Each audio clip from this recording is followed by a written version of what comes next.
Team 3. Oh. So today we're going to be talking about 5 of the most in-demand soft skills that companies are looking for this year, based off of an article by Forbes written by Naz Deheshti. And then this is where you put our enrichment activity. And then the 5 points we're going to be talking about are creativity, persuasion, collaboration, adaptability, and emotional intelligence. So the first point I'll be talking about is creativity. This is ranked LinkedIn's highest skill that employers will look for, and it's a problem-solving skill, which means that you should be able to think quickly and act on your feet. And it's extremely versatile, which means that in whatever field you end up in, you will be using creativity. And here's an example of what creativity is. So you should be able to innovate, think outside the box, use your mind, come up with ideas, visions, and imagination, and inspiration. So the second soft skill is persuasion. And persuasion in this context is convincing others that you're working with that they should trust in you and believe in you to do the job that you have chosen. So this is important when you're talking to stakeholders in your business, clients, other employees, and also your superiors. They need to believe that you can accomplish what you've set out to do. And a way to do this is to simply be confident when talking to a person. Don't be like, I'm not sure if I can do that, but if you know you can do it, make sure that they also know. Have that confidence and tell stories. If you have an example of when you've done this successfully in the past, don't be afraid to tell a person about it. And the second, kind of more subtle part of persuasion is building connections with other people. If someone knows you personally, they're more likely to understand and trust what you have to say because they know your specific strengths and weaknesses. And the way you would build these connections is like any friendship. You want to be curious, you want to listen to what other people have to say, and find common ground that you can relate to a person on, no matter how different from you they are.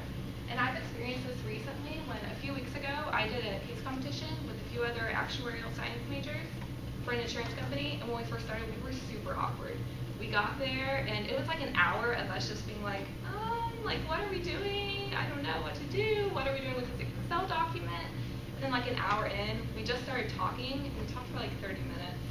But afterwards, we were just so much more productive, and we knew each other, and I knew kind of like where they were in their knowledge, and they knew where I was, so we weren't trying to give each other more or less than what we could handle. Okay, and then the third soft skill we're going to be talking about is collaboration, which is defined as working with someone to produce or create something. And the 3 main points of that are brainstorming, providing value, and equal partaking. So with brainstorming, that allows team members to come together and they can work towards achieving a common goal. With providing value, when you work towards a common goal, members can feel inspired and have a strong sense of value. This kind of allows you to add the value towards that project, and it pushes you to accomplish whatever the goal is while you work with your peers. And then equal partaking allows members to get their thoughts and ideas across, and you can kind of receive feedback from that, and you can see what information is useful for the goal that you're trying to achieve. And employers also look for collaboration skills when looking at potential employees, since you're more than likely going to be working with your coworkers. And then this picture shows everyone just having a piece of the puzzle, and that relates with collaboration because everyone's part is important in achieving the common goal.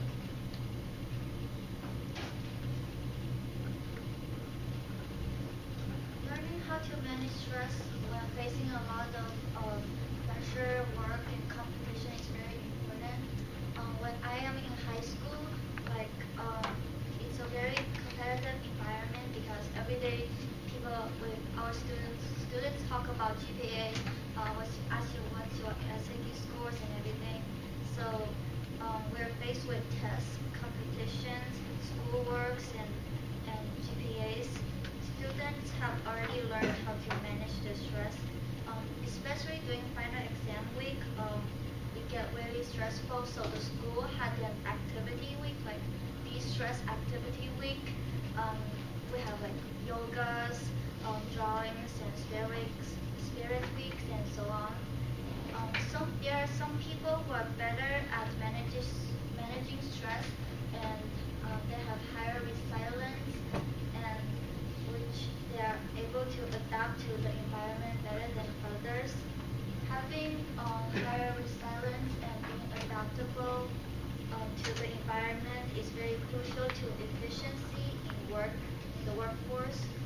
Employees want their employers to be able to manage a bunch of large amount of work and also be efficient and productive.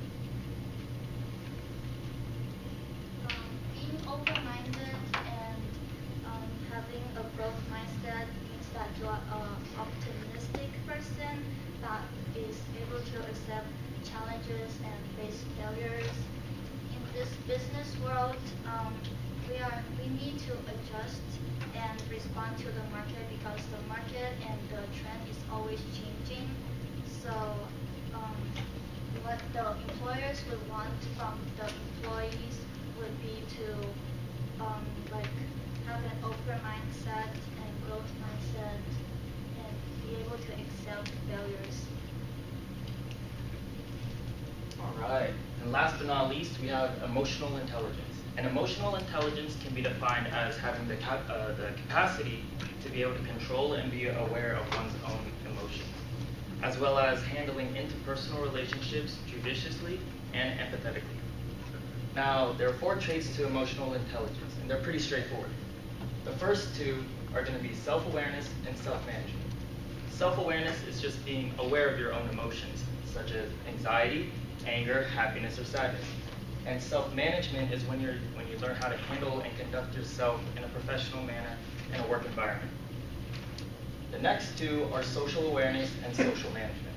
And these 2 are fairly similar to self-awareness and self-management. However, this has to do with dealing with those around you.